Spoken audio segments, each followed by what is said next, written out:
اعوذ باللہ من الشیطان الرجیم بسم اللہ الرحمن الرحیم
ان ربك علیم حکیم۔ صدق اللہ العظیم۔ الحمدللہ رب العالمین والصلاة والسلام علی سید المرسلین وعلی آلہ واصحابہ اجمعین، اما بعد۔ سورہ یوسف کا یہ پہلا رکوع ہے جس کی تلاوت کی گئی۔ جن 6 آیتوں کی تلاوت کی گئی انشاءاللہ اس کی کچھ وضاحت ابھی آپ کی خدمت میں رکھی جائے گی، لیکن اس سے پہلے اجمالی طور پر مختصر انداز میں سورہ یوسف کا تعارف آپ کی خدمت میں رکھنا مناسب معلوم ہوتا ہے۔ پہلی بات تو یہ کہ یہ سورت آپ صلی اللہ علیہ وسلم پر ہجرت سے پہلے مکہ مکرمہ میں نازل ہوئی۔ یہ وہ زمانہ ہے جب کہ آپ صلی اللہ علیہ وسلم کی نبوت اور رسالت کی شہرت خوب ہو چکی ہے، اور دشمنوں کا، مخالفین کا عالم یہ ہے کہ آپ صلی اللہ علیہ وسلم کی مخالفت میں خوب آگے بڑھ چکے ہیں، صحابہ کو جسمانی طور پر تکلیف پہنچا رہے ہیں، اللہ کے رسول صلی اللہ علیہ وسلم کے ساتھ بدتمیزی، گستاخی کر رہے ہیں، اور اس مارم پیٹی، ظلم اور زیادتی سے وہ سمجھتے ہیں، ان کو یہ غلط فہمی ہے کہ وہ مسلمانوں کو قابو میں کر لیں گے، غالب آ جائیں گے، اسلام نہیں پھیل سکے گا، دین نشو و نما نہیں پا سکے گا۔ اس تصور کے ساتھ وہ ظلم پر ظلم، زیادتی پر زیادتی کر رہے ہیں، اور غرور میں مبتلا ہے، اپنی سرداری پر، اپنی طاقت پر، اور مسلمانوں کی کمزوری پر، مسلمانوں کے نہتے ہونے پر، مسلمانوں کے صبر پر، اور مسلمانوں کے جواب نہ دینے پر۔ اس موقع پہ اللہ تعالیٰ نے سورہ یوسف نازل فرمائی۔ اس سورہ یوسف نے جو پیغام دیے ہیں، جو میسج پاس کیا ہے، آپ اس کا تصور کر سکتے ہیں اس وقت جب کہ بہت تدبر کے ساتھ اس سورت کی تلاوت ہو۔ بیک وقت اللہ تعالیٰ نے اتنی باتیں ارشاد فرمائی ہیں، اور اس انداز میں اللہ تعالیٰ نے اس سورت کو نازل فرمایا کہ یہ سورت معنوں کے اعتبار سے، حکمتوں کے اعتبار سے، پیغام کے اعتبار سے ایک شاہکار بن گئی ہے۔ اگرچہ کہ قرآن مجید کی ہر سورت اپنا ایک حسن رکھتی ہے، لیکن یہ سورت کا ایک خاص انداز ہے جو غور و فکر ہم کرتے چلیں تو ہماری زندگی کو سنوارنے کے لیے بہت کافی ہے۔ مکہ مکرمہ میں تقریباً سن 8 نبوی 7 نبوی یہ وہ زمانہ ہے جب کہ یہ سورت نازل ہو رہی ہے، یعنی نبوت کا 7واں 8واں سال۔ اب 2-4-5 سال رہ گئے کہ اس کے بعد آپ صلی اللہ علیہ وسلم کی ہجرت ہو جائے گی، آپ مکہ مکرمہ چھوڑ کر اللہ کے حکم سے مدینہ منورہ چلے جائیں گے۔ لیکن اب تک یہ واضح نہیں ہے لوگوں کے سامنے کہ یہ دن بھی آنے والا ہے کہ محمد صلی اللہ علیہ وسلم یہ مکہ چھوڑ کر چلے جائیں گے۔ وہ نہیں سمجھتے ہیں، ایسا ان کے ذہنوں میں نہیں ہے، لیکن اللہ تعالیٰ کی حکمت جانتی ہے، اللہ تعالیٰ جانتا ہے آگے کیا ہونے والا ہے۔ اور دوسری بات یہ کہ یہ سورت مکی ہے، ہجرت سے پہلے نازل ہوئی۔ آپ صلی اللہ علیہ وسلم اس زمانے میں بڑی مخالفتوں کا سامنا کر رہے تھے۔ حضرت خدیجہ رضی اللہ تعالیٰ عنہ کی وفات ہو چکی تھی، اور آپ کے چچا ابو طالب جو سپورٹ کرتے تھے ان کی وفات ہو چکی تھی۔ بہت مسلمان اپنے آپ کو بے سہارا سا محسوس کر رہے تھے۔ اس وقت یہ سورت نازل ہوئی، اور اس سورت میں بڑی پیشن گوئیاں ہیں جو ذہین لوگ سمجھ گئے، اور دھیرے دھیرے آپ صلی اللہ علیہ وسلم کے ساتھ ہو گئے۔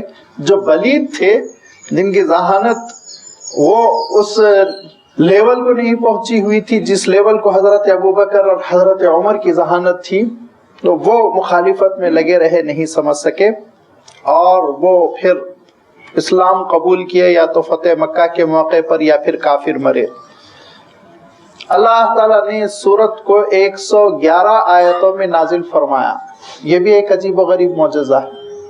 آپ 111 لکھے، میں تو ہوں ہی ٹیچر، اگر بلیک بورڈ ہوتا تو میں لکھ کر بتاتا کہ 111 آپ کیسے لکھیں گے، ایون آپ انگریزی میں انگلش میں کیسے لکھیں گے، آپ سوچئے۔ ایک ایک ایک 3 مرتبہ، 3 اکائیاں ہیں، یہ 3 حقیقتیں ہیں۔ ایک تو توحید ہے، اور ایک رسالت ہے، اور ایک آخرت ہے جس کو اگر بندہ پالے تو پھر اس کے معنی یہ کہ وہ حسن منزل تک پہنچ گیا، اس کا وہ کامیاب ہو گیا۔ تو یہ وہ 3 حقیقتیں ہیں جو اس سورت میں اللہ تعالیٰ نے بیان فرمائی ہیں، کہ ایک پروردگار سے، اللہ تعالیٰ سے کیسے انسان کا تعلق ہونا چاہیے، اور اللہ تعالیٰ سے تعلق اس وقت تک صحیح بنیادوں پر استوار ہو ہی نہیں سکتا جب تک کہ رسول کا نمونہ نہ ہو، نبی بیچ میں نہ ہو۔ نبی کے ذریعے سے انسان اللہ تعالیٰ تک پہنچ سکتا ہے، بغیر نبی کے، بغیر رسول کے انسان اللہ تعالیٰ تک نہیں پہنچ سکتا۔ 1000 عبادت کر لے، الٹا لٹک جائے، درخت پر کھڑا ہو جائے۔ نبی و رسول وہ ہے، رسالت ہے فیصلہ کن چیز۔ اور تیسرے یہ کہ یہ سب کچھ اس لیے ہے کہ اللہ تعالیٰ نے ہمارے لیے آخرت بنا دی، اور آخرت میں اس کے سامنے کھڑے ہونا ہے، جواب دہ ہونا ہے۔ اور پھر اس کے بعد فَمَن يَعْمَلْ مِثْقَالَ ذَرَّةٍ خَيْرًا يَرَهُ وَمَن يَعْمَلْ مِثْقَالَ ذَرَّةٍ شَرًّا يَرَهُ۔ ذرہ برابر نیکی کرے گا تو اجر پائے گا، ذرہ برابر گناہ کرے گا تو پھر حساب کتاب تو ہوگا، سزا ملے گی، اللہ تعالیٰ معاف کر دے گا، وہ دوسرا مسئلہ ہے۔ 111 آیتوں پر مشتمل اس سورت کو بعد میں مفسرین نے، علماء نے، عربی داں حضرات نے 12 مختلف رکوع میں تقسیم کیا۔ انشاءاللہ ہم رکوع ہی کی رعایت سے چلیں گے، اگرچہ کہ جی تو یہ چاہتا ہے کہ سورہ یوسف ایک ایسی سورت ہے جو ایک نشست میں پوری سمجھ لی جائے، 10-20 گھنٹے انسان بیٹھ جائے اور ایک ہی وقت پوری کی پوری سورت سمجھ لے۔ ایسے اس میں لنکس ملے ہوئے ہیں، اور اللہ تعالیٰ نے حضرت یوسف علیہ السلام کا واقعہ اس انداز میں بیان فرمایا کہ لگتا ہے کہ ایک نگینہ دوسرے نگینے سے، ایک آیت دوسری آیت سے جڑی ہوئی ہے، ان کو علیحدہ کرنا بہت مشکل۔ لیکن بہرحال آپ کی بھی مجبوری، میری بھی مجبوری، اللہ تعالیٰ زندگی دے تو 12 مختلف انشاءاللہ نشستوں میں یہ سورت ہم سمجھنے کی کوشش کریں گے۔ اور اس سورت میں اللہ تعالیٰ نے جو مضامین ارشاد فرمائے ان کی اہمیت کا آپ اندازہ اس سے کر سکتے ہیں کہ ہر سورت حسین ہے، لیکن اس کو احسن القصص اللہ تعالیٰ نے بیان فرمایا۔ احسن القصص کیا ہے انشاءاللہ اس کی ابھی میں وضاحت آپ کی خدمت میں رکھوں گا۔ آغاز اس سورت کا حروف مقطعات سے ہوا، الگ الگ پڑھے جانے والے حروف، الف، لام، را۔ ان حروف کی جو حقیقت ہے، ان کا جو مفہوم ہے، بس اللہ ہی واقف ہے اس سے۔ ہمارے ایمان بالغیب کا اس نے امتحان لیا کہ ایمان رکھو یہ اللہ کا کلام ہے بس۔ لیکن صحابہ نے بھی اس کی تشریح کی کوشش کی، مفسرین نے بھی اس کی تشریح کی کوشش کی۔ صحابہ میں حضرت عبداللہ ابن عباس رضی اللہ تعالیٰ عنہ کی رائے بہت مشہور ہے۔ وہ فرماتے ہیں الف لام را، اس کے معنی یہ ہے ان اللہ بجبریل الی رسول، کہ اللہ کا کلام بذریعہ جبریل رسول پر نازل ہو رہا ہے۔ حضرت عبداللہ ابن عباس رضی اللہ تعالیٰ عنہ فرماتے ہیں اور زمخشری کہتے ہیں جو کشاف کے مصنف ہے، جو سب سے زیادہ لنگوسٹیکلی بہت اہم تفسیر سمجھی جاتی ہے، زبان حل کرنے کے لیے سب سے اہم تفسیر سمجھی جاتی ہے زمخشری کی، بہت شروع کے مفسرین میں سے ہیں وہ، تقریباً 3 صدی ہجری 4 صدی ہجری کے۔ وہ یہ کہتے ہیں کہ نہیں، الف لام را یہ دراصل الفابیٹس ہیں، اور اللہ تعالیٰ نے ان حروف تہجی کو بیان کر کے یہ اشارہ فرمایا کہ دیکھو اسی سے اللہ تعالیٰ نے اپنا کلام بنایا، اسی سے تم نے اپنا کلام بنایا، مٹیریل ایک ہے لیکن معیار کا کتنا فرق ہے۔ اللہ کا کلام آسمانی کلام، تمہارا کلام زمینی کلام، زمین و آسمان کا فرق ہے۔ اسی رائے کو امام بیضاوی رحمۃ اللہ علیہ نے اپنایا، بار بار دہرایا۔ مختلف آراء ہیں لیکن لازمی بات ہے ان کی تفصیل میں جانے کا وقت نہیں ہے۔ خلاصہ یہی ہے کہ یہ حروف مقطعات کہلاتے ہیں، ان کو الگ الگ پڑھا جاتا ہے اور ان کا حقیقی علم اللہ کی ذات تک محدود ہے۔ اللہ تعالیٰ اس کے بعد ارشاد فرماتا ہے الف لام را تلک آیات الکتاب المبین، یہ آیات ہے اس کتاب کی جو کتاب بالکل کلیئر ہے، واضح ہے۔ المبین بیان سے ہے، بیان کا لفظ ہم اردو میں بھی استعمال کرتے ہیں، جس میں کوئی الجھن نہ رہ جائے، کنفیوژن نہ رہ جائے، وہ بیان ہے۔ مبین وہ کتاب جو ہر حقیقت کو کھول کر بیان کر دیتی، اس کا حلال بین ہے، اس کا حرام جس نے اس چیز کو اس کتاب نے حرام کہا وہ بین ہے، اس کتاب نے جس کو حدود بتایا وہ حدود بین ہے، کھلے ہوئے ہیں، واضح ہے، اس میں کسی قسم کی کوئی کنفیوژن نہیں۔ اس نے جو احکام دیے، فرائض بتائے، اس نے جو انسان کو جینے کا طریقہ عنایت فرمایا، سب واضح ہے، اس میں کوئی کنفیوژن نہیں ہے۔ اب آپ سوچیں گے بعض جگہ اختلافات ہے، تو وہ اختلافات دو طرح سے ہے۔ ایک ہماری سمجھ کے اعتبار سے ہم ناقص پڑ جاتے ہیں اللہ کے کلام کے سامنے، اسی لیے 2 3 4 5 انداز میں لوگ سمجھتے ہیں، ایک بات ہے۔ اور دوسری بات یہ کہ سمجھنے میں اختلافات اس لیے بھی ہوتے ہیں کہ اللہ تعالیٰ یہ چاہتا ہے کہ انسان عقل سے کام لے، ذہانت سے کام لے، لہذا ایک سے زیادہ معنی پیدا ہو اور عمل کے لیے آسانی پیدا ہوتی چلی جائے۔ یہ انسان کی نسبت سے اس میں اختلاف ہے، ورنہ اللہ کا کلام بہت واضح ہے۔ اللہ کے کلام میں کہیں کسی قسم کی کوئی ویسی گنجلک بات نہیں جس کو انسان نہ سمجھ سکے۔ لہذا فرمایا تلک آیات الکتاب المبین، یہ آیتیں ہیں واضح کتاب کی، قرآن پاک کی آیتیں، جس کو اللہ تعالیٰ ارشاد فرماتا ہے انا انزلناہ قرآنا عربیا، جس کو ہم نے قرآن عربی والا بنا کر نازل کیا۔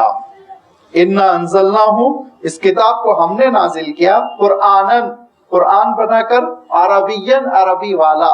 قرآن اس کتاب کا اصلی نام ہے۔ اصلی نام کے کیا معنی ہیں؟ اشیاء کے، چیزوں کے یا اشخاص کے ایک تو کچھ اصلی نام ہوتے ہیں، کچھ وصفی نام ہوتے ہیں۔ یعنی اصلی نام یعنی جس نام سے اس کو موسوم کر دیا گیا، وہ نام اس کا رکھ دیا گیا۔ لڑکا لڑکی پیدا ہوتے ہیں، اس کا ایک نام مقرر کر دیا جاتا ہے، بعد میں وہ ترقی کرتا گیا، پڑھتا چلا گیا، اور مثلا بہت مشہور ہو گیا وہ بحیثیت انجینئر۔ اپنے حلقے میں انجینئر صاحب کہا جائے تو وہی سمجھا جائے گا، اپنے حلقے میں مثلا وزیر کہا جائے وہی سمجھا جائے گا، اپنے حلقے میں عالم صاحب کہا جائے تو وہی سمجھا جائے گا۔ وہ یہ عالم کہلانا، انجینئر کہلانا، قاری صاحب کہلانا وغیرہ، حافظ صاحب کہلانا، یہ وصفی نام ہے۔ اصلی نام تو وہ ہے جو ابا اور امی نے رکھا تھا بچپن میں۔ کبھی کبھی عالم بڑے اچھے ہوتے ہیں، قاری بڑے اچھے ہوتے ہیں، نام بچپن میں غلط سلط رکھ دیا گیا، وہی نام رہتا ہے، نام تھوڑی بدلا جا سکتا ہے۔ تو ایک اصلی نام ہوتا ہے، ایک وصفی نام ہوتا ہے۔ قرآن مجید کا اپنا اصلی نام قانونی طور پر جو اللہ تعالیٰ نے خود رکھا وہ القرآن ہے۔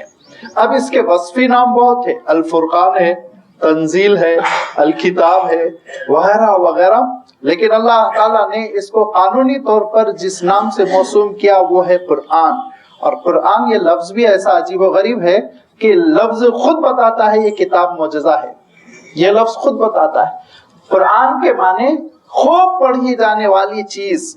کوئی اپنی کتاب کا یہ نام رکھتا ہے، سوچیے کسی بھی لینگویج میں، کسی بھی زبان میں کوئی یہ کسی کتاب کا نام رکھ سکتا ہے؟ جرات ہو سکتی، ہمت ہو سکتی، وہ سوچ سکتا کہ میری کتاب سب سے زیادہ پڑھی جائے گی.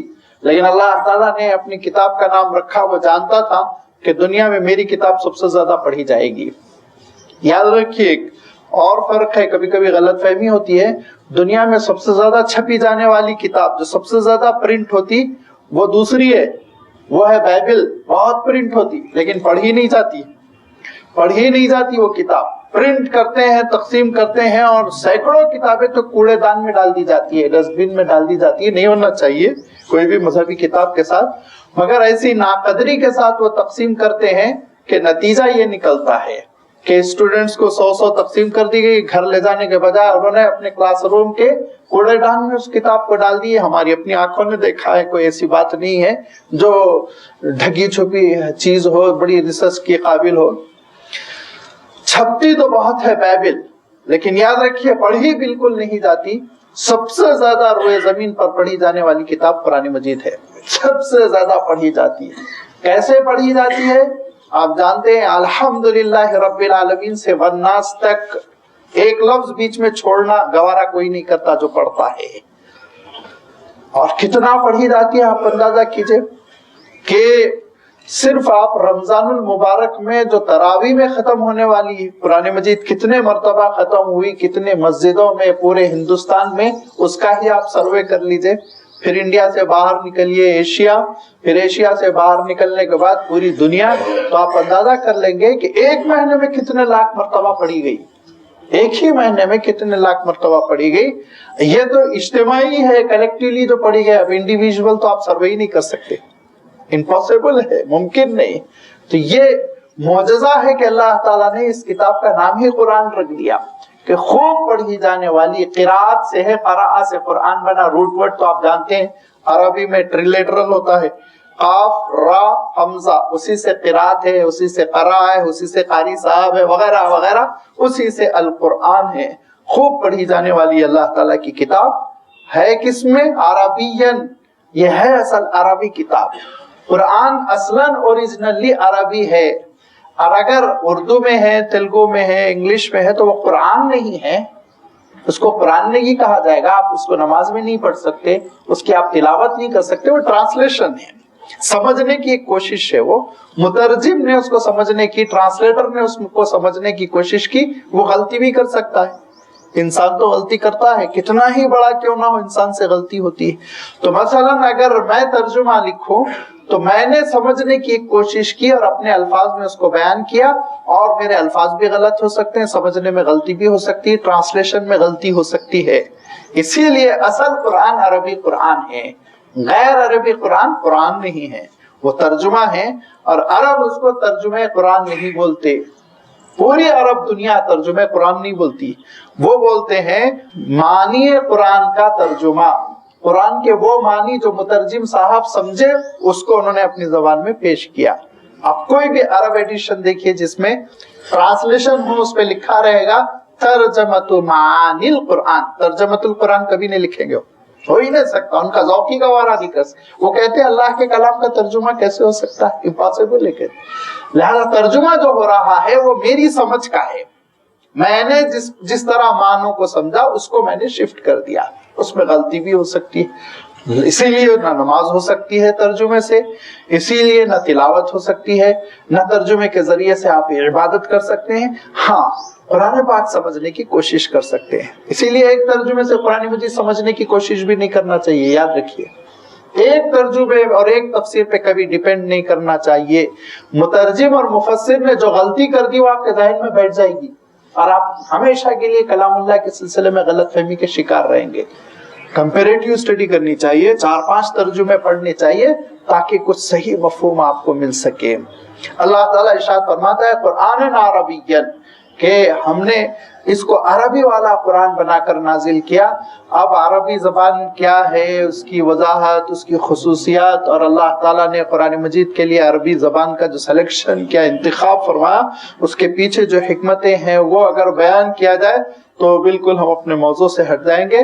لیکن ایک بات صرف میں آپ کی خدمت میں رکھتا ہوں کہ اللہ تعالیٰ نے جو عربی زبان کو ترقی دے کر ایک سانچہ بنایا اور اس سانچے میں قرآن مجید نازل کیا. اگر آپ یہ تاریخ بھی پڑھیں گے تو آپ کو پتا چل جائے گا یہ اللہ کا کلام سراسر معجزہ ہے. ایسا نہیں ہوا زبانوں کے ساتھ، کسی بھی زبان کے ساتھ یہ معاملہ نہیں ہوا جو عربی کے ساتھ معاملہ ہوا کہ اس کو میرے اپنے الفاظ میں اللہ تعالیٰ نے بلوغ تک پہنچا دیا، کامل کر دیا، اور کامل کرنے کے بعد اس کو ایسا محفوظ کر دیا کہ آج 1500 سال ہوئے لیکن بنیادی تبدیلی نہیں ہے. اوپر نیچے باہر کچھ تبدیلی ہو جائے لیکن ڈھانچہ وہی ہے اس کا. جو ڈھانچہ آپ صلی اللہ علیہ وسلم کے زمانے میں تھا، جس وقت کے قرآن پاک جس قالب میں نازل ہوا وہی قالب آج تک باقی ہے. یہ بھی ایک عجیب و غریب تاریخ کی حقیقت ہے. اِنَّا أَنزَلْنَاهُ قُرْآنًا عَرَبِيًّا، بے شک ہم نے اس کو عربی قرآن کی حیثیت سے نازل کیا ہے. لَعَلَّكُمْ تَعْقِلُونَ، تاکہ تم سمجھ سکو، تاکہ تم سمجھنے کی کوشش کرو، عقل سے کام لو. اور اگر عرب ہیں تو وہ تو لازمی بات ہے، ان کے تو دل و دماغ پر ضرب لگاتی ہے کتاب. اگر عرب نہیں ہے تو عربی سیکھو، دیکھو، حسن تم اس کا محسوس کرو. غیر عربیوں کے لیے ایک اور عجیب و غریب اللہ تعالیٰ نے آسانی رکھی کہ جب وہ عربی سیکھیں گے تو ان کو خود بخود اندازہ ہوگا کہ اللہ تعالیٰ اگر عربی میں نازل نہیں فرماتا تو کتنا ہم کو سمجھنے میں مشکل ہوتی، ہمارے الفاظ کتنا ساتھ نہ دیتے، بے وفائی کرتے، لیکن عربی کے الفاظ کیسے وفاداری کر رہے ہیں، مفہوم ادا کر رہے ہیں، کتنا حسن ہے، کیا کرشمہ ہے، کیا جمال ہے. ساری چیزیں آپ خود سمجھ سکیں گے اس وقت جب کہ عربی زبان سے آپ وابستہ ہو جائیں. ارشاد فرمایا لعلکم تعقلون، تاکہ عقل سے تم کام لے سکو، علم تمہارے پاس ٹھہر سکے، تم غور و فکر کر سکو، تدبر کر سکو. اس کے بعد ارشاد فرمایا نحن نقص علیک احسن القصص بما اوحینا الیک ھذا القرآن وان کنت من قبلہ لمن الغافلین. یہ وہ زمانہ ہے کہ آپ صلی اللہ علیہ وسلم کی نبوت وہ بالکل نصف النہار کے سورج کی طرح، دن چڑھتا ہوا سورج جیسے سب کو نظر آنے لگتا ہے، ویسے ہی مکہ مکرمہ میں شور ہو چکا ہے. دور دور سے لوگ آ رہے ہیں، ہلچل مچی ہوئی ہے. ایمان لانے والا پوری پختگی کے ساتھ ایمان لا رہا ہے، مخالفت کرنے والا کھل کر لڑ رہا ہے. یہ کوئی ایسی بات نہیں رہ گئی تھی جیسے کہ ابتدائی زمانے میں خاموشی کے ساتھ چل رہے تھے. ایک حقیقت بن کر اللہ کے رسول صلی اللہ علیہ وسلم کی دعوت ابھر چکی تھی. اس زمانے میں یہودیوں نے بڑے سوالات کیے تھے، دور دور سے آتے تھے سفر کر کے مکہ مکرمہ، سینکڑوں کلومیٹر سے. جب ان کو شہرت ملتی، کیوں؟ اس لیے کہ یہودی آخری رسالت کا انتظار کر رہے تھے. ان کا صحیفہ بتلا رہا تھا کہ آخری رسول آنے والے ہیں. تو جیسے ہی کان میں بات پڑتی بھاگ بھاگ کے آتے، اور بسا اوقات ایمان لاتے، زیادہ تر ایمان نہ لاتے، صرف حسد من عند انفسہم. اللہ تعالیٰ ارشاد فرماتا ہے ان کو یہ حسد ہو جاتا کہ یہ نبوت بنی اسماعیل میں کیسے چلی گئی، تو ہمارے ہاتھوں سے چلی گئی، یہ تو ختم ہو گیا قصہ. لہذا ہمارے حسد کے اور ہمارے بغض اور عداوت کے ایمان قبول نہیں کرتے، اور جو نیک ہوتے وہ ایمان قبول کرتے. لہذا یہودیوں نے بہت سے قصے اور بہت سی چیزیں آپ صلی اللہ علیہ وسلم سے پوچھی. اس میں روح کا مسئلہ پوچھا تھا، جس کا جواب اللہ تعالیٰ نے سورہ بنی اسرائیل میں بیان فرمایا یسألونک عن الروح قل الروح من امر ربی، کہ یہ روح کے بارے میں سوال کرتے ہیں، ان سے کہیے تمہارا علم بہت ناقص ہے، روح کو تم نہیں سمجھ سکتے. انہوں نے اصحاب الکہف کے سلسلے میں سوال کیا تھا، اللہ تعالیٰ نے سورۃ الکہف میں اس کا جواب دیا. انہوں نے پوچھا آپ صلی اللہ علیہ وسلم سے یہ بتائیے کہ حضرت ابراہیم علیہ السلام تو شام میں تھے، حبرون میں، جس کو الخلیل اب کہتے ہیں، جو جارڈن کا ایک حصہ ہے، اور وہاں پر حضرت اسحاق پیدا ہوئے، وہاں ان کے بیٹے حضرت یعقوب پیدا ہوئے، وہاں ان کے بیٹے حضرت یوسف پیدا ہوئے. پھر یہ لوگ مصر کیسے پہنچ گئے؟ یہ لوگ مصر کیسے پہنچ گئے؟ اور کیا قصہ ہے یوسف کا اور ان کے بھائیوں کا؟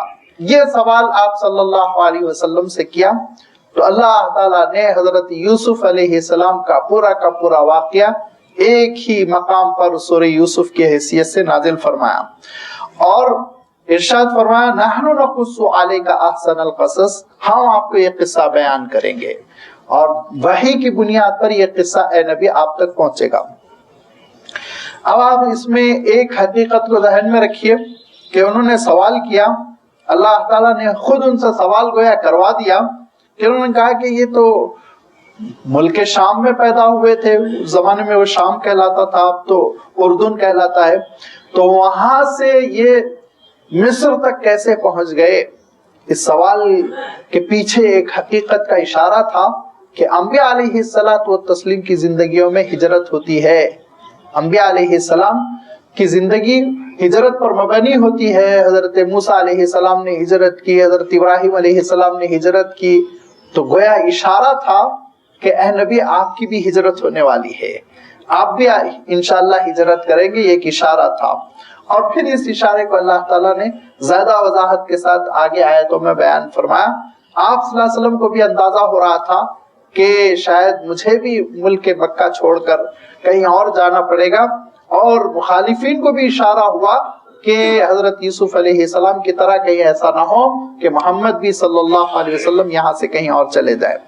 لہذا سوال ہی کچھ ایسا تھا کہ ہجرت کے اشارے شروع ہو گئے۔ لہذا اللہ تعالیٰ ارشاد فرماتا ہے، یہ پوچھتے ہیں کہ حضرت یوسف کیسے پہنچ گئے، کیا ہوا حضرت یوسف کے ساتھ؟ تو نحن نقص علیک احسن القصص، ہم آپ کو بیان کرتے ہیں احسن القصص، سب سے اچھا قصہ، بما اوحینا الیک ھذا القرآن، اس بنیاد پر کہ ہم جو کچھ اس قرآن کو آپ پر وحی کے ذریعے سے نازل کر رہے ہیں، وَإِن كُنْتَ مِن قَبْلِهِ لَمِنَ الْغَافِلِينَ، اور بے شک آپ اس قصے سے آج سے پہلے، اس سے پہلے ناواقف تھے، آپ واقف نہیں تھے قصے سے، آپ کو نہیں معلوم تھا حضرت یوسف علیہ السلام نے کیسے ہجرت کی، آپ کو نہیں معلوم تھا کہ حضرت یوسف علیہ السلام کے ساتھ اللہ تعالیٰ کی مدد کیسے نازل ہوئی۔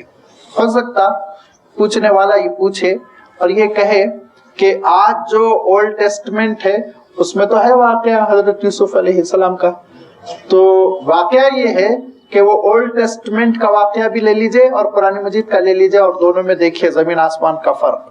وہاں ایک تاریخی اعتبار سے اس قصے کو بیان کیا گیا جس میں ہدایت کا کوئی پہلو ہی نہیں ہے، نصیحت کا کوئی پہلو نہیں ہے، جیسے کہ ایک مورخ بیان کرتا ہے فلاں تاریخ کو نکلے، فلاں تاریخ کو گئے اور اس کے بعد پہنچ گئے اور اپنے والدین کو بلا لیا اور حکومت کی، اور اس کے ساتھ ساتھ جو ملاوٹیں ہیں بدذوقی کی، پورا سوچ سمجھ کے شعور کے ساتھ لفظ استعمال کر رہا ہوں، جو بدذوقی کی ملاوٹیں ہیں اس میں تو کہیں کہیں حضرت یعقوب علیہ السلام کا اور کہیں کہیں حضرت یوسف علیہ السلام کا کردار مجروح ہو جاتا ہے، نبی کی شخصیت نہیں لگتی۔ نعوذ باللہ، حضرت یعقوب علیہ السلام کی شخصیت کے سلسلے میں تو اتنے بذوق تھے وہ لوگ کہ دھوکے سے حضرت اسحاق علیہ السلام کی جانشینی کا الزام لگایا۔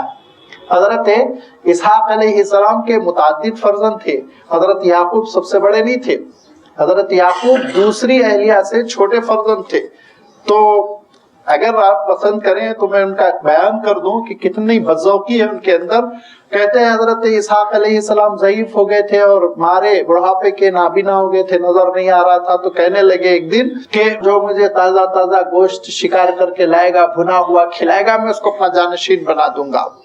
تو جو بڑے بیٹے تھے جن کو اصل جانشین بننا تھا وہ بیچارے بھی بھاگے شکار کرنے کے لیے، لیکن حضرت یعقوب ان کی زبان میں، نعوذ باللہ، ہم لوگ بری ہیں، اتنی انبیاء علیہ السلام کے خاندان کے سلسلے میں ہم لوگ اتنا گرا ہوا معیار نہیں رکھتے، لیکن وہ کہتے ہیں حضرت یعقوب علیہ السلام کی والدہ وہ پہلے سے گوشت تیار رکھی ہوئی تھی، اور انہوں نے کہا ایسا کرو کہ تم یہ گوشت جو ہے بھون کر لے جاؤ، اور جب وہ کہیں گے کہ گوشت لے آئے تو کہنا ہاں میں شکار کر کے لے آیا، اور کہیں گے تم کون ہو تو بڑے بیٹے کا نام لینا۔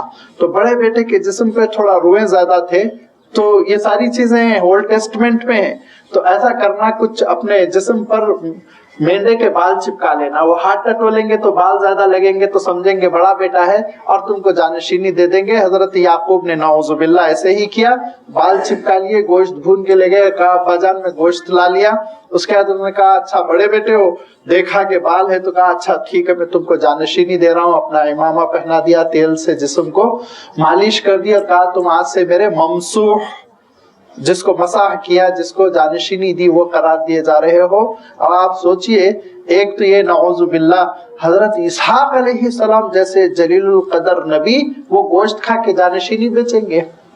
اس سے اچھے تو ہمارے زمانے کے سجادے ہیں، ذرا اچھی قیمت کے ساتھ جانشینی دیتے ہیں، وہ تو ایک ٹائم کی دعوت میں جانشینی دے دیں گے، نعوذ باللہ۔ کہاں سے کردار انہوں نے بگاڑا، شبیہ انبیاء علیہ السلام کی کتنی بگاڑی، اور اس کے بعد آتے ہیں قرآن مجید کے مقابلے پر۔ وہ کلام دیکھیے آپ، اللہ کا کلام دیکھیے، اس کلام کی شان دیکھیے، اس کا جلال دیکھیے، اس کا حسن دیکھیے، کیسے ہدایت کو، انسان کی تربیت کو موضوع بنایا گیا آپ دیکھیے، اور غیر ضروری باتیں بالکل ختم کر دی گئیں، یہاں تک کہ اخیر میں بہت سارے لوگ انشاءاللہ پریشان ہوں گے، مجھے یقین ہے کہ زلیخا سے نکاح ہوا تھا نہیں ہوا تھا، قرآن مجید نے نکال دیا ان ساری چیزوں کو، نہیں ہے انسانی ہدایت سے اس کا کوئی تعلق۔ یہاں بات ہو رہی ہے انسان کی تربیت کی، انسان کے ہدایت کی، انسان کے اخلاق کے تعمیر کی، انسان کے عقیدے کی تعمیر کی۔ کسی کا نکاح ہوا نہیں ہوا اس سے تم کو کیا لینا دینا ہے؟ لہذا فضول کوئی چیز نہیں، ہر چیز وہ 100% اپنے ہدف کے لیے، اپنے مقصد کے لیے۔ ارشاد فرمایا نحن نقص علیک احسن القصص بما اوحینا الیک ھذا القرآن وان کنت من قبلہ لمن الغافلین۔ نبی آپ اس واقعے سے، جو سچا واقعہ ہے، حقیقی واقعہ ہے، اس سے آپ واقف نہیں تھے، آپ کے سامنے نہیں تھا۔ جس انداز میں اللہ تعالیٰ یہ واقعہ بیان کر رہا ہے اور قرآن مجید میں یہ واقعہ آپ کے سامنے آ رہا ہے، اس انداز میں واقعے سے دنیا واقف نہیں تھی، دنیا واقف نہیں تھی۔ یہ نیا انداز ہے، حقیقی انداز ہے، حق کی بنیاد پر یہ کلام نازل ہو رہا ہے۔ لہذا اس واقعے کو سمجھنے کی کوشش کرو کہ یہ احسن القصص ہے۔ تھک گئے مفسرین احسن القصص کی تشریح کرتے کرتے، کس اعتبار سے یہ احسن القصص ہے، سب سے عمدہ، سب سے بہترین قصہ ہے، کس انداز میں؟ کسی کو دیکھیے وہ لکھ رہا ہے کہ اس میں دیکھو سارے کے سارے کردار آ گئے ہیں، اس میں بادشاہ کا کردار بھی ہے، اس میں وزیر کا کردار بھی ہے، عوام کا کردار بھی ہے، عالم کا کردار بھی ہے، قیدی کا کردار بھی ہے، پہرے دار کا کردار بھی ہے۔ کون سا ایسا دنیا کا رخ ہے جو اس میں اللہ تعالیٰ نے بیان نہیں فرمایا؟ کسی نے کہا احسن القصص یہ اس طور پر ہے کہ اس میں آپ دیکھیں گے کہ اللہ تعالیٰ نے عقیدے کا تذکرہ بھی فرما دیا، عمل کا تذکرہ بھی فرما دیا، آخرت کا تذکرہ بھی فرما دیا۔ کسی نے کہا کہ یہ اس لیے احسن القصص ہے کہ اس میں 5 بنیادیں جس کی وجہ سے ایک سوسائٹی خوشحال، عمدہ اور اچھے انداز میں چلتی ہے، پنپتی ہے، وہ 5 بنیادیں بیان کر دی گئی ہیں۔ ایک تو یہ صبر، استقامت، اور دوسرے یہ انصاف، عدالت، اور تیسرے عفت، طہارت، پاکیزگی، بے حیائی سے اجتناب کرنا، بے حیائی کے گناہوں سے بھاگنا، دور ہونا، اور چوتھے یہ کہ آپ اس میں دیکھیں گے کہ محبت، الفت اور محبت کو باقی رکھنا، اور 5ویں یہ کہ عفو، درگزر، معاف کرنا، کسی چیز کو ایشو بنا کر لڑتے جھگڑتے نہ رہنا۔ یہ وہ 5 چیزیں ہیں۔ اگر یہ 5 چیزیں انسانی زندگی میں آ گئی تو پھر اس کے بعد سے آپ دیکھیں گے کہ معاشرہ بہت سنور جاتا ہے، دنیا میں انسان کو جنت نظر آنے لگتی ہے۔ کوئی یہ بیان کرتا ہے کہ یہ احسن القصص اس لیے ہے کہ واقعی محبت کیا چیز ہوتی ہے اللہ تعالیٰ نے بیان فرما دی کہ جب عارضی چیزوں سے محبت ہوتی ہے تو انسان اتنا دیوانہ ہو جاتا ہے، اور جب اللہ تعالیٰ سے محبت ہوتی ہے انسان کا کردار کتنا بلند ہو جاتا ہے، کتنا اونچا ہو جاتا ہے، یہ اللہ تعالیٰ نے بیان فرمایا۔ غرض کے احسن القصص کی اتنی تشریحات ہے کہ ان کا احاطہ کرنا مشکل ہے، لیکن اللہ تعالیٰ اس واقعے کو ارشاد فرماتا ہے کہ بہت اچھا قصہ ہے، احسن القصص ہے۔ اور واقعہ یہ ہے کہ آپ دیکھیں گے کہ اس کے ایک جز سے ہمارے لیے ہدایت، رہنمائی، عملی طور پر راست ہماری زندگی سے اس کا تعلق، اور بالخصوص وہ نسل جو پروان چڑھ رہی ہے، جو ابھی جوانی کے زینے پر ہے، ان کے لیے تو ایسی رہنمائی ہے کہ اگر غور و فکر کریں اور اس صورت کو تھام لیں اور پکڑ لیں تو انشاءاللہ کبھی وہ راہ راست سے نہیں ہٹیں گے، نہیں بگڑیں گے، ہدایت سے نہیں محروم ہوں گے۔ لمحہ بلمحہ یہ صورت انشاءاللہ ان کی رہنمائی کرتی رہے گی، کیسے کیسے مسائل آتے ہیں اور کیسی کیسی الجھنوں اور پریشانیوں سے گزرتا ہے ایک انسان، اور وہ ساری چیزوں کا حل اللہ تعالیٰ اس صورت میں بیان فرماتا ہے۔ لہذا یہ صورت عجیب و غریب انداز میں اللہ تعالیٰ نے نازل فرمائی، اور خود ہی اللہ تعالیٰ نے اس صورت میں بیان ہونے والے قصے کو حضرت یوسف علیہ السلام کے قصے کو احسن القصص بیان فرمایا، سب سے عمدہ قصہ، سب سے بہترین قصہ. اور یہ قصہ شروع ہوتا ہے حضرت یوسف علیہ السلام کے خواب سے. اذ قال یوسف لأبیہ یا ابت انی رأیت 11 کوکبا والشمس والقمر رأیتهم لی ساجدین. حضرت یعقوب علیہ السلام کے اور بھی صاحبزادے تھے. حضرت یعقوب علیہ السلام کی پہلی اہلیہ سے 10 صاحبزادے تھے اور دوسری اہلیہ سے 2 صاحبزادے تھے. یہ 12 صاحبزادے تھے جن میں 11واں نمبر حضرت یوسف علیہ السلام کا تھا. 11واں نمبر حضرت یوسف علیہ السلام کا تھا. اور حضرت یوسف علیہ السلام کے ایک چھوٹے بھائی تھے اس کے بعد، وہ بنیامین کہلاتے تھے، وہ 12ویں نمبر پر تھے. 12 صاحبزادے تھے. ان 12 صاحبزادوں میں حضرت یوسف علیہ السلام چھوٹے تھے، نمایاں تھے، اور حضرت یعقوب علیہ السلام زیادہ توجہ دیتے تھے. اس کی 2 وجہ تھی کہ حضرت یوسف علیہ السلام کو اللہ تعالیٰ نے حسن ظاہر بھی عنایت فرمایا تھا. انتہائی خوبصورت سے لڑکے تھے، اتنے خوبصورت تھے کہ حضرت یوسف علیہ السلام نے خود کہا تھا کہ میرا حسن ہمیشہ مجھے امتحان میں ڈالتا رہا، میرا حسن ہمیشہ مجھے آزمائش میں ڈالتا رہا. کہاں کہاں اپنے حسن کی وجہ سے حضرت یوسف علیہ السلام آزمائش میں پڑ گئے، وہ انشاءاللہ اس کا تذکرہ آتا رہے گا. دوسری بات یہ ہے کہ حضرت یوسف علیہ السلام اپنے ظاہری حسن کے ساتھ ساتھ باطنی طور پر، اندرونی طور پر بھی بڑے حسین تھے. اخلاق بھی بہت پیارے، معاملات بھی بہت صاف ستھرے، والدین کے بہت فرما بردار، بڑے سمجھدار سے لڑکے تھے، جس کی وجہ سے حضرت یعقوب علیہ السلام اپنی نبوی نگاہوں سے کچھ دیکھتے تھے. عام انسان تو نہیں تھے، نعوذ باللہ، وہ تو اللہ کے رسول تھے. اور اللہ کا رسول اپنی نگاہوں سے جو چیز دیکھتا ہے، آپ اندازہ لگائیے، ایک مومن جو ایمان میں پختہ ہوتا ہے اس کی نگاہیں اتنی بلند ہوتی ہے کہ اللہ کے رسول صلی اللہ علیہ وسلم ارشاد فرماتے ہیں اتقوا فراست المؤمن فإنه ينظر بنور اللہ. مومن کی فراست سے بچو، اللہ کے نور سے چیزوں کو دیکھتا ہے. تو نبی اور رسول کی فراست کیسی ہوگی آپ اندازہ کیجئے. تو حضرت یعقوب علیہ السلام کچھ دیکھتے تھے، سمجھتے تھے کہ اس لڑکے کی کچھ شان ہونے والی ہے، جس کی وجہ سے حضرت یعقوب علیہ السلام کو زیادہ قریب رکھتے تھے، بات چیت زیادہ کرنا، سمجھانا زیادہ. یہاں تک کہ حضرت یوسف علیہ السلام کی عمر تقریباً 10 سال کے آس پاس ہو گئی، کچھ کم یا کچھ زیادہ. بنیامین تو چھوٹے تھے، وہ تو 5-6 سال کے رہے ہوں گے، لیکن بڑے بھائی محسوس کرتے تھے کہ ابا کی توجہ کچھ زیادہ ہی یوسف کی طرف رہتی ہے. محسوس کرتے تھے، اس سے زیادہ کوئی اور چیز نہیں تھی.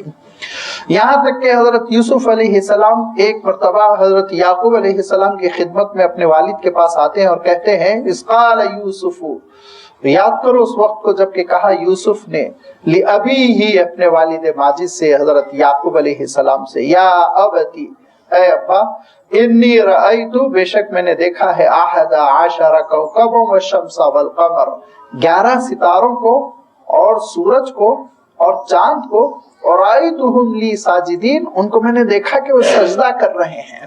لازمی بات ہے سورج کا سجدہ، چاند کا سجدہ، ستارے کا سجدہ عثمانوں میں نہیں ہے. ان کو نہ پیشانی ہے، نہ گھٹنے ہیں، کہ نہ ہاتھ ہے، نہ کہ وہ ٹیک سکیں، سجدہ کر سکیں. یعنی جیسے جھکے جا رہے ہیں میرے آگے، میرے قریب آ کر جیسے وہ جھک رہے ہوں، جیسے کہ وہ سجدہ کر رہے ہوں، اس کیفیت میں میں نے ان کو دیکھا. یہ حضرت یوسف علیہ السلام نے خواب بیان کیا کہ خواب میں 11 ستارے میں نے دیکھے، چاند کو دیکھا، سورج کو دیکھا، میرے لیے جھکتے چلے جا رہے ہیں، میرے آگے سرنڈر ہوتے جا رہے ہیں. حضرت یوسف علیہ السلام یہ خواب حضرت یعقوب علیہ السلام سے بیان کرتے ہیں. حضرت یعقوب علیہ السلام نے اس خواب کے ریئیکشن میں جو بات ارشاد فرمائی وہ بہت اہم ہے، لیکن اس سے پہلے یہ حضرت یوسف علیہ السلام کا خواب ہے، اور حضرت یوسف علیہ السلام کم عمری میں بیان کر رہے ہیں، میچورڈ نہیں ہیں، 20 25 50 40 سال کے نہیں ہیں، بچے سے ہیں، اور اپنے بچپن میں خواب بیان کر رہے ہیں. اس کو آپ ذہن میں رکھیں. خواب کے سلسلے میں بھی ایک بات اور بھی انشاءاللہ آتی رہے گی.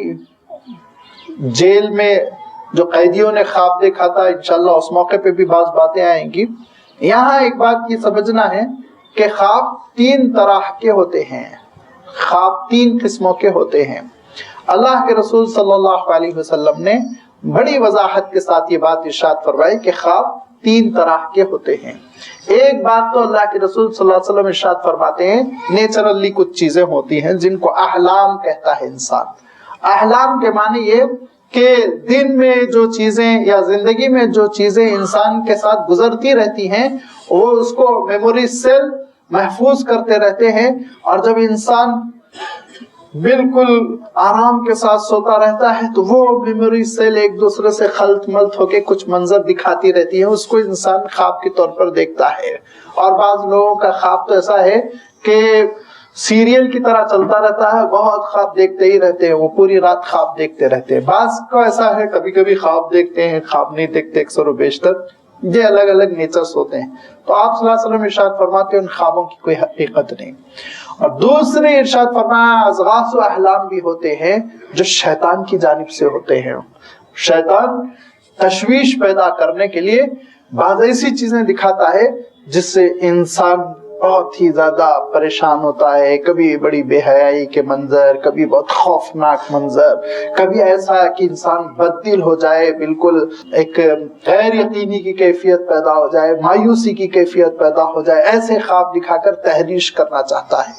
تو اللہ کے رسول صلی اللہ علیہ وسلم نے اس کا حل بیان فرمایا، ارشاد فرمایا ادنا درجے کی چیز یہ ہے ایسا خواب دیکھتے ہی جیسے تمہاری آنکھ کھل جائے تو اعوذ باللہ من الشیطان الرجیم کہو اور بائیں جانب تھو تھو تھو کرو، تھوکنا نہیں ہے بس تھو تھو تھو کرو، سیدھے جانب پلٹ کر لیٹ جاؤ، انشاءاللہ وہ آگے وہ خواب کا سلسلہ جاری نہیں رہے گا۔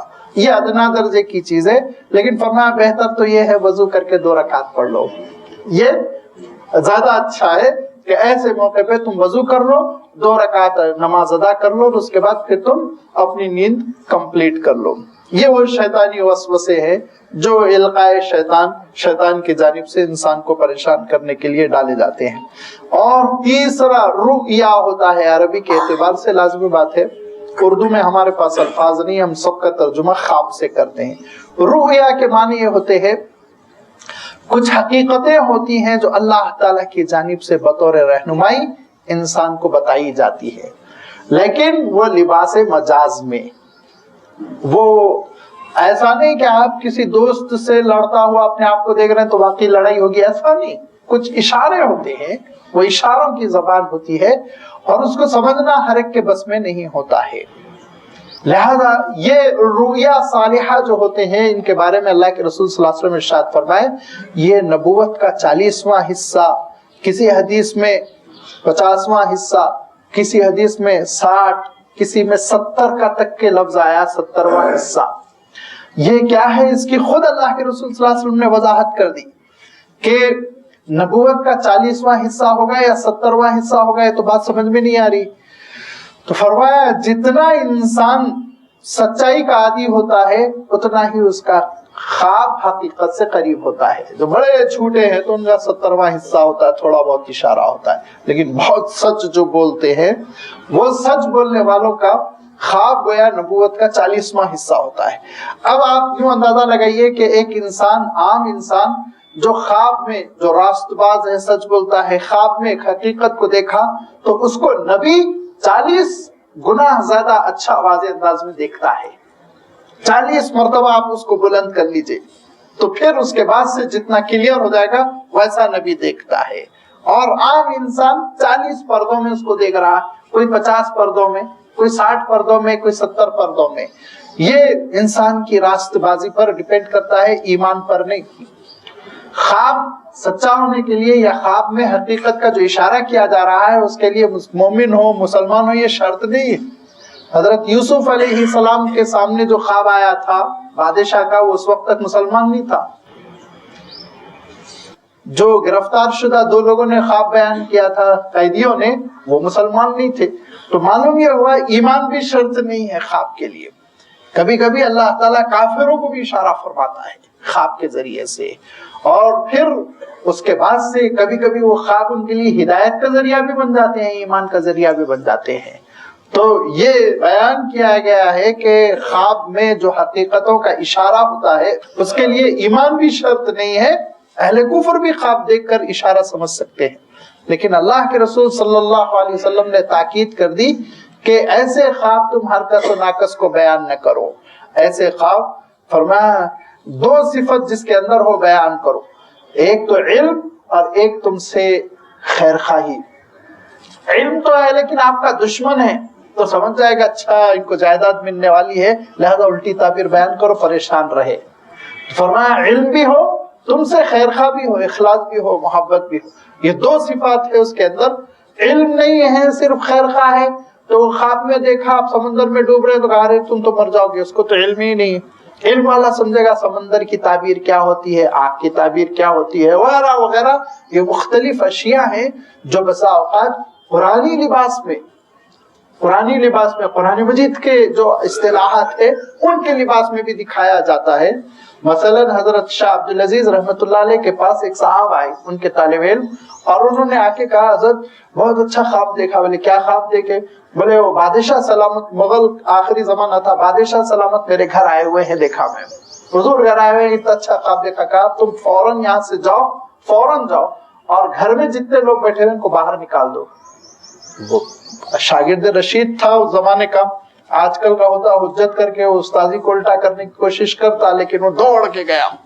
جانے کے بعد اپنے گھر والوں کو گھر سے باہر نکالا. تھوڑی دیر کے بعد چھت منہدم ہو گئی، گھر گر گیا. اس نے کہا حضرت آپ کیسے سمجھے کہ گھر گرے گا؟ میں خواب میں دیکھا کہ بادشاہ ہے، کوئی تعلق نہیں. کہا جیسے ہی تم نے جب خواب بیان کیا، حضرت شاہ عبدالعزیز رحمۃ اللہ علیہ بہت بڑے محدث تھے، یاد رکھیے ہم سب کا سلسلہ حدیث جتنے اسکول آف تھاٹ ہے، سلفی، بریلوی، دیوبندی، سب کا سلسلہ حدیث حضرت شاہ عبدالعزیز رحمۃ اللہ علیہ پہ جا کے ختم ہوتا ہے. ان سے شاہ ولی اللہ رحمۃ اللہ علیہ اور ان سے پھر آپ صلی اللہ علیہ وسلم تک پہنچتا ہے. تو حضرت شاہ عبدالعزیز رحمۃ اللہ علیہ نے فرمایا جب تم نے خواب بیان کیا تم تو بہت خوش تھے، بادشاہ سلامت گھر میں آئے. میرے ذہن میں اچانک ایک آیت آئی، ان الملوک اذا دخلوا قریۃ افسدوها، کہ بادشاہ بستیوں میں داخل ہوتے ہیں تو بستیوں کو تباہ کر دیتے ہیں. اسی لیے میں سمجھ گیا تمہارا گھر گرنے والا ہے اور میں نے تمہارے گھر والوں کو گھر سے نکلنے کی تاکید کی. تو اشارے ہوتے ہیں جس کو سمجھنا ہر ایک کے بس کی بات نہیں ہوتی ہے. تو میں یہ عرض کر رہا تھا کہ اللہ کے رسول نے تاکید فرمائی دو صفت، مخلص ہو، خیر خواہ ہو تمہارا، نمبر دو عالم ہو، جاننے والا ہو تو بیان کرو، ورنہ بیان نہ کرو ہر ایک کے سامنے، ورنہ کچھ بھی وہ اس کی تعبیر بیان کر دے گا، تم پریشانی میں رہو گے، الجھن میں رہو گے. اس کے ساتھ ساتھ یہ بھی بتایا گیا ہے کہ ہر خواب کے لیے پریشان نہیں ہونا چاہیے. روزانہ خواب دیکھتے ہیں، اب جیسے ابھی میں نے عرض کیا بعض لوگ تو سینکڑوں خواب دیکھتے ہیں، اب سب کی تعبیر پوچھنا چاہیں گے تو مصیبت ہو جائے گی. خواب وہ خواب اہم ہوتا ہے جو بوقت تہجد ہو. کیوں بوقت تہجد؟ جیسے ہی انسان سوتا ہے تو تھکن کی وجہ سے اور معدہ بھرے ہونے کی وجہ سے 20 خیالات خواب بن کے آتے رہتے، ان کی اہمیت نہیں ہوتی. جب معدہ خالی ہو جاتا ہے، تھکن اتر جاتی ہے اور تہجد اور وقت سحر شروع ہونے لگتا ہے، اس وقت اللہ تعالیٰ کی جانب سے اشارے ہوتے ہیں. نمبر 1. نمبر 2، وہ خواب بھلائے نہیں بھولتا ہے. عام خواب انسان دیکھتا ہے، صبح اٹھتے اٹھتے بھول جاتا ہے، لیکن جس خواب کے پیچھے کوئی حقیقت ہوتی ہے وہ خواب اس کے دل و دماغ میں پیوست ہو جاتا ہے. بار بار وہ خواب یاد آتا ہے، کھانے پہ یاد آئے گا، نماز میں یاد آئے گا، اٹھتے بیٹھتے یاد آئے گا، اس کو پریشانی سی لگی رہے گی. اس کے معنی کہ اس خواب کی کوئی حیثیت ہے. یہ ایسے خواب ہوتے ہیں جن کے بارے میں آپ صلی اللہ علیہ وسلم نے ارشاد فرمایا کہ اس میں نبوت کا ایلیمنٹ ہوتا ہے، نبوت کا ایک عنصر ہوتا ہے، کچھ حصہ ہوتا ہے. اور فرمایا آپ صلی اللہ علیہ وسلم نے کہ سب ختم ہو گیا، کوئی نبوت رسالت باقی نہیں رہ گئی. آپ صلی اللہ علیہ وسلم پر نبوت رسالت سب ختم ہو گئی. فرمایا چند بشارتوں کے سوائے چند بشارتوں کے جو خواب کی شکل میں تم پر ظاہر ہوں گی، باقی ساری نبوت اور نبوت کی جتنی چیزیں ہیں سب اللہ کے رسول صلی اللہ علیہ وسلم پر ختم ہو چکی. نہ کوئی ذلی نبوت، نہ کوئی بروزی نبوت، نہ کوئی انڈین نبوت، نہ کوئی پنجابی نبوت، سب ختم ہو گئی.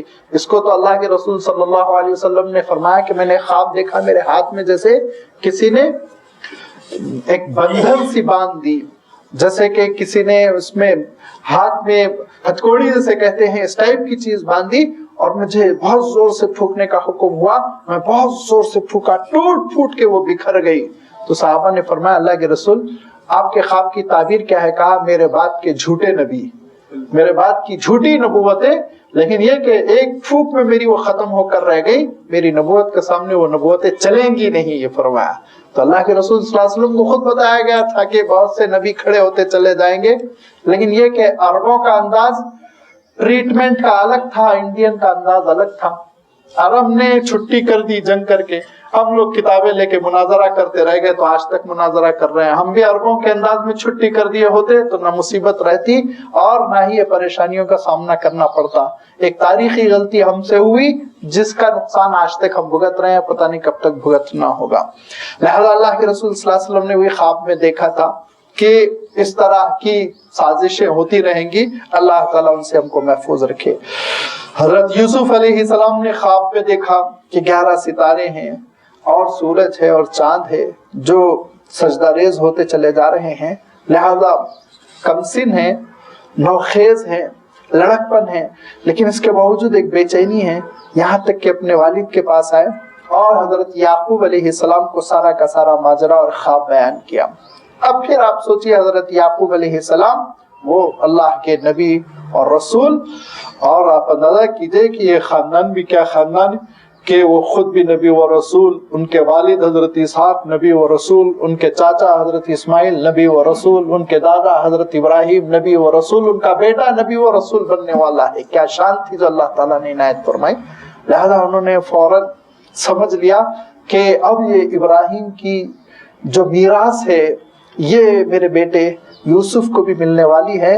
لہذا فوراً انہوں نے کہا قال یا بنی لا تقصص رؤیاک علی اخوتک، اے میرے بیٹے یہ خواب تم اپنے بھائیوں کے سامنے بیان نہ کرنا۔ یہ خواب میں نے ابھی جس کو حدیث کی شکل میں حدیث کے حوالے سے بیان کیا کہ غیر مخلص کے سامنے بیان نہیں کرنا، دیکھیے خود قرآن پاک سے ثابت ہو رہا ہے کہ بھائی ہے لیکن تمہارے سلسلے میں مخلص نہیں ہے، لہذا بیان نہ کرو۔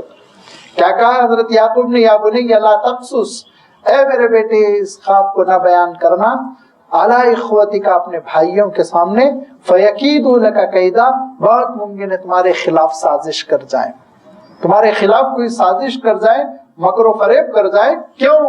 اس لیے کہ ان الشیطان للانسان عدو مبین، سیدھے سادے وہ لوگ ہیں، شیطان بہت بڑا انسان کا دشمن ہے، کھلا ہوا دشمن ہے۔ اس کی دشمنی کا عالم یہ ہے کہ اللہ تعالیٰ کے دربار میں، ہمارے اور آپ کے سامنے نہیں، اللہ تعالیٰ کے دربار میں اس نے قسم کھائی، حلفیہ بیان ایسے ہی نہیں، سادگی کے ساتھ نہیں، قسم کھا کے کہا کہ اللہ یہ بنی نوع انسان کو آگے سے پیچھے سے دائیں سے بائیں سے بھٹکا کے رہوں گا، جہنم پہنچا کے رہوں گا، تباہ کر کے رکھوں گا۔ اللہ تعالیٰ نے کہا کر لے جو کرنا ہے، میرے نیک بندوں پر تیرا جادو نہیں چل سکے گا۔ جب ہم نیک اور اخلاص اپنے اندر پیدا کر لیں گے، ابلیس کی سازش ہمارے لیے ناکام ہو جائے گی۔ ہمارے اندر اگر اخلاص نہیں، نیکی نہیں، تو پھر اس کے معنی یہ کہ ابلیس کے ہم شکار ہو سکتے ہیں۔ تو فرمایا دیکھو بیٹے شیطان جو ہے نا، ان شیطان للانسانی، انسان کے لیے کھلا ہوا دشمن ہے، اس کی مہم ہے، اس کا مقصد ہے، اس کی زندگی کا مقصد ہے، اس پہ دھن سوار ہے کہ وہ انسان کو تباہ و برباد کر دے، اس کے شکار نہ ہوا کرو۔ لہذا تمہارے بھائیوں کے لیے بھی ممکن ہے کہ وہ کوئی سازش رچے اور وہ اس کے شکار ہو جائیں اور تمہارے خلاف وہ بھائی ہو جائیں اور تمہارا جینا وہ دوبھر کر دیں، لہذا خواب تم ان کے سامنے بیان نہ کرو۔ اس کے بعد حضرت یعقوب علیہ السلام نے جو مخلصانہ مشورہ دیا اور اس کو سامنے رکھتے ہوئے علماء نے یہ کہا کہ اگر آپ کو یہ محسوس ہو کہ کسی انسان کو کسی دوسرے انسان سے تکلیف پہنچنے کا اندیشہ ہو تو آپ آگاہ کر دیا کریں، یہ نہیں کہ میں دوسروں کی برائی نہیں بیان کرتا، ایسا نہیں، یہ تو تباہ کر دیں گے۔ اسی لیے اللہ کے رسول صلی اللہ علیہ وسلم نے بھی مشورہ دیا، علماء نے بھی کہا، مثال کے طور پر کہ ہمارے سامنے کسی صاحب کے سلسلے میں یہ بات آئے کہ یہ لڑکی سے ان کا رشتہ لگ رہا ہے، لڑکی والے آ کے کہہ رہے ہیں کہ فلاں موصوف سے ہماری لڑکی کا رشتہ لگ رہا ہے اور آپ کو معلوم ہے کہ فلاں موصوف الائچی کھاتے ہیں، تو آپ بتا دیں وہ الائچی کھاتے ہیں، آپ ان سے رشتہ نہ لگائیں ورنہ تو وہ تباہ ہو جائیں گے۔ اب الائچی کھاتے ہیں، اس کو آپ لوگوں میں سے کتنوں نے سمجھا کتنوں نے نہیں سمجھا مجھے نہیں معلوم، لیکن تجربے کار لوگ سمجھ چکے ہیں۔ تو ایسے موقع پر اگر لڑکے کے اندر ان کے خاندان میں کوئی ایسی شکایت آپ دیکھتے ہیں جس سے نقصان پہنچنے کا اندیشہ ہے تو یہاں میں تو غیبت نہیں کرتا دوسروں کی برائی، ارے وہ تو گڑھے میں گر رہا ہے بیچارہ، لہذا بیان کر دیجئے کہ کیا مسائل ہے۔ آپ صلی اللہ علیہ وسلم کے سامنے خاتون آئی اور انہوں نے کہا کہ فلاں فلاں دو صاحبین کا رشتہ مجھ سے آیا ہے، اللہ کے رسول آپ کا کیا مشورہ ہے؟ کہا ایک تو لاٹھی لے کے پھرتا ہے، سوچ لو، لاٹھی لے کے پھرتا ہے، سوچ لو کیا درگت بنے گی، اور دوسرا جو ہے وہ بہت فقیر ہے، بالکل پیسے سے ان کے پاس کچھ نہیں ہے، ان کے ساتھ کیسے رہ سکتی ہو، تو نباہ کر سکتی ہو نہیں کر سکتی ہو، غور کر لو۔ تو اللہ کے رسول صلی اللہ علیہ وسلم نے حقیقت بیان فرما دی۔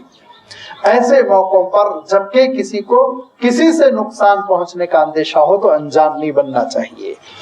حضرت یعقوب بتا رہے ہیں کہ دیکھو بھائیوں کی تم سازش کے شکار ہو سکتے ہو، تو لازمی بات ہے بدرجہ اولا ہماری ذمہ داری ہوتی ہے کہ ہم ایسے موقع پہ وضاحت کر دیں کہ فلاں صاحب کے ساتھ تم تجارت کرو گے تو بہت ممکن ہے یہ نقصان تم کو ہوگا، فلاں جگہ رشتہ کرو گے تو بہت ممکن ہے تم اس مصیبت میں پھنسو گے، ایسی چیزیں وغیرہ وغیرہ جو زندگی کے مختلف مرحلوں میں پیش آتی ہے ان کو بیان کر دینا یہ بہت بہتر ہوتا ہے، دیانتداری کا تقاضا ہوتا ہے۔ اس کے بعد حضرت یعقوب علیہ السلام نے ایک دوسری بات یہ ارشاد فرمائی، وَكَذَلِكَ يَجْتَبِيكَ رَبُّكَ، اور اسی طرح میں سمجھ رہا ہوں کہ میرا رب، ہمارا تمہارا رب اللہ تعالیٰ بیٹا تم کو سلیکٹ کر رہا ہے نبوت کے لیے۔ اجتبا، سلیکٹ کرنا، چن لینا، اسی لیے آپ صلی اللہ علیہ وسلم کی صفت ہے مجتبا، جس کے معنی ہوتے ہیں چنا ہوا، منتخب، سلیکٹڈ۔ تو فرمایا کہ اسی طرح بیٹے تم کو اللہ تعالیٰ اختیار کر رہا اپنے دین کے لیے، چن رہا ہے۔ جب کبھی اللہ تعالیٰ نے اپنے دین کا تذکرہ فرمایا اور اس دین سے وابستہ بندوں کا تذکرہ جہاں بھی فرمایا تو ارشاد فرمایا اجتبا، اللہ تعالیٰ اپنے دین کے لیے بندوں کا انتخاب کرتا ہے۔ دین سے جڑنا یہ آپ یوں نہ سمجھے کہ ایک حادثاتی اتفاقی معاملہ ہوتا ہے، نہیں، دین سے جڑنے کے معنی اللہ نے کروڑ میں سے آپ کا انتخاب کیا ہے، بلند کر لیا، اللہ تعالیٰ نے اپنے دین کے لیے آپ کو منتخب کیا، اپنا نمائندہ آپ کو دنیا میں بنایا اور اپنی جنت کے لیے اللہ تعالیٰ نے آپ کا انتخاب کیا۔ دین مل جانا اس سے بڑھ کر کوئی بڑی نعمت نہیں ہے، دین کا مل جانا انسان کو۔ انبیاء علیہ الصلوۃ والتسلیم پوری دنیا کو وہ ایک طرف رکھتے تھے اور دین کی ایک حقیقت کو ایک طرف رکھتے تھے کہ دین کا ایک حصہ مل جائے۔